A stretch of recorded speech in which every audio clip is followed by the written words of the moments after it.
if there were some consistent standard, like Western Europeans have hate speech laws, whatever, that they don't really apply them consistently, but at least there's like a dogma, like hate speech is not part of free speech. In the United States, we don't have a hate speech exception to the First Amendment. There is no such thing. So if you suddenly now start, and it's not just in the discourse, they're passing laws. Oh, I'm aware. Like Greg Abbott issued an executive order that said there will be no more anti-Semitism, meaning anti-Semitism speech, anti-Semitic speech or ideas allowed in the state of Texas. And you have, I don't know if you saw the video this week, but there was a video emerging where a school administrator went to a group of pro-Palestinian protesters and said, I just want you to know, if you chant from the river to the sea, Palestine will be free, or globalize the Intifada, you will be turned over to law enforcement. We will call the police on you and you will be arrested and held legally accountable. That is now a crime in Texas. They passed a law. Is that actually true? Yes. Yes. I mean, the whole point of Greg Abbott's executive order was to say no anti-Semitic speech is permissible in Texas any longer. You're allowed to have anti-Black racist speech. Gay speech. Yeah. You can have anti-white speech. You just can't be anti-Semitic, to the point where these students are now being told that if they do these political chants, no violence, no obstruction of buildings, nothing illegal, the chants themselves, the ideas themselves will be decreed illegal. Now, as you say, like, you don't have to hate Israel or whatever, but we talk all the time. Like, you have at every pro-Israel rally in the United States, you'll hear people saying, wipe out all the Arabs, turn Gaza into a parking lot.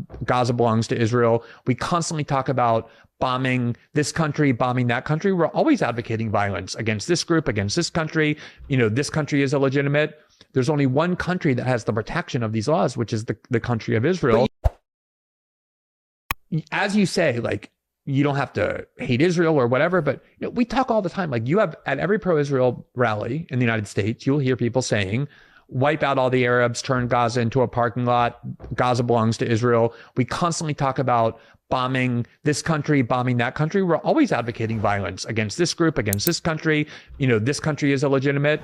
There's only one country that has the protection of these laws, which is the country of Israel. But you can't have these laws in the first place. No. And it's so obvious. If they were chanting, expel Tucker Carlson from the country. Well, I am Tucker Carlson, so obviously I'm opposed to that. I would have exactly the same position that I have on this or any other speech-related matter, which is, I'm an American. Every American has the right to say exactly what he thinks at all times, period. Period. Like, I thought that was the whole point of the country. Well,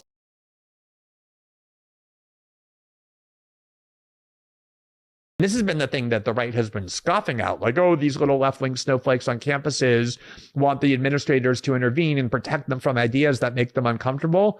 There's nothing that we've heard other than that from the last 7 months from right pro-Israel conservatives, other than, oh, these poor little Jewish students at Harvard and Yale and Princeton who grew up extremely wealthy and go to the most elite colleges are now somehow endangered, even though there's no record of violence at these protests, like almost none. Because hearing chants that are pro-Palestinian or anti-Israeli make them feel vulnerable. They, like the conservatives in Congress, like Elise Stefanik and Virginia Fox, Mike Johnson, they had like a horde of Jewish students from Harvard coming and saying, I don't feel safe at my school. The very things that conservatives have been mocking so viciously when that came from Black students or trans students or immigrants or Muslims or whatever. The hypocrisy, the stench of it is suffocating and nauseating. Let's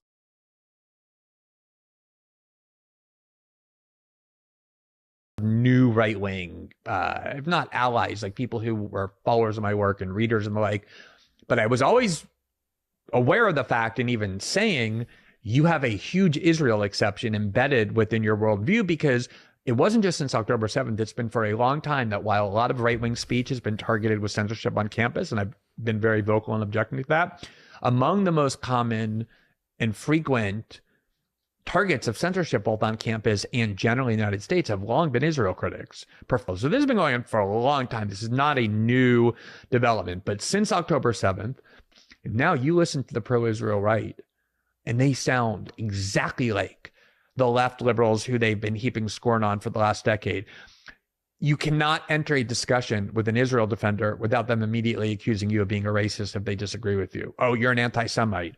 And this is one of the primary right-wing grievances against liberals for the last decade.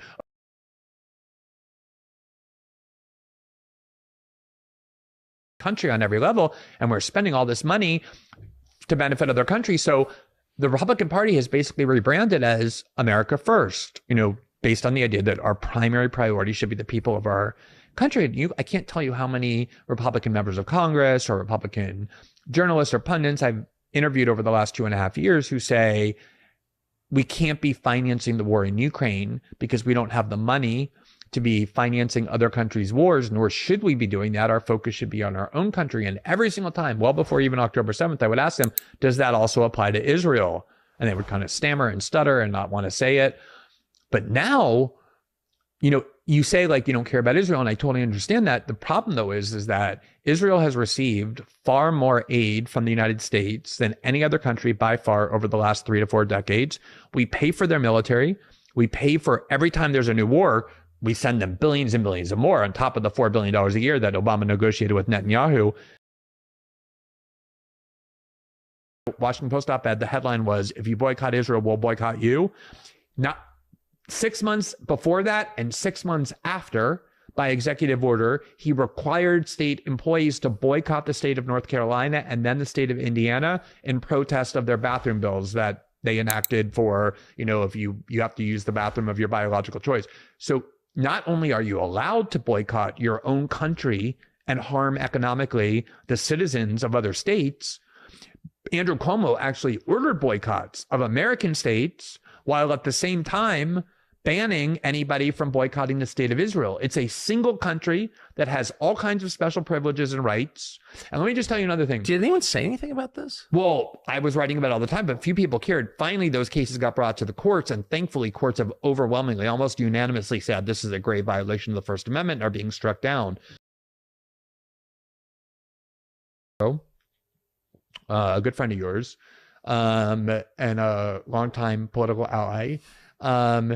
Obviously, one of the main kind of unifying views of conservatives is that we shouldn't have job set-asides for certain groups. Palantir announced that they were creating 180 new jobs that were available exclusively for Jewish students on campus who felt like they were being made uncomfortable. It was 180 jobs. No Christians could apply, no Muslims could apply, no atheists could apply, no black people, only for Jews. Ben Shapiro saw that, and he went onto Twitter and above that Palantir announcement said something like, wow, this is fantastic. And then after his own followers spent the day saying, what do you mean? This is exactly the thing you're supposed to oppose. At the end of the day, he was kind of forced to say, yeah, you know what? Maybe it would be best if it were open to everybody. But then, like, what's the point of the announcement? He would never have commented on it. Obviously, he was happy about that.